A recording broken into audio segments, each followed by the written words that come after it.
بسم اللہ الرحمن الرحیم۔ السلام علیکم ورحمۃ اللہ وبرکاتہ۔ معزز سامعین کرام، اس سال یعنی 2021 میں ہمارے ملک ہندوستان میں یوم عرفہ یعنی عرفہ کا دن انگریزی تاریخ کے اعتبار سے 20 جولائی ہے اور دن کے اعتبار سے بروز منگل ہوگا، یعنی 20 جولائی 2021 بروز منگل یہ عرفہ کا دن ہے۔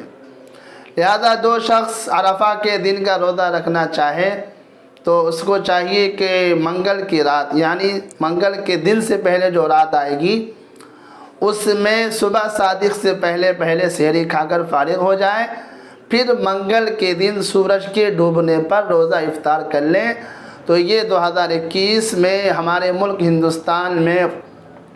ہندوستان والوں کے لیے عرفہ کا روزہ ہوگا۔ دوسری بات یہ سمجھیے کہ عرفہ کا روزہ رکھنا مستحب ہے، واجب یا فرض نہیں ہے۔ مستحب کا مطلب یہ ہوتا ہے کہ اگر اس کام کو کر لیا جائے تو ثواب ہوگا اور نہ کرے تو کوئی گناہ نہیں ہے، لیکن محض مستحب سمجھ کر اس دن کے روزے کو نہیں چھوڑنا چاہیے۔ ایک اہم بات یہ ہے کہ بعض حضرات نے یہ سوال کیا ہے کہ ایک دن کا روزہ رکھیں یا 2 دن کا عرفہ کا دن۔ تو بھائی عرفہ جو ہے وہ ذی الحجہ کی 9 تاریخ کو کہا جاتا ہے، اس لیے صرف ایک دن کا روزہ رکھا جائے گا، ایک دن سے زیادہ کا نہیں۔ السلام علیکم ورحمۃ اللہ وبرکاتہ۔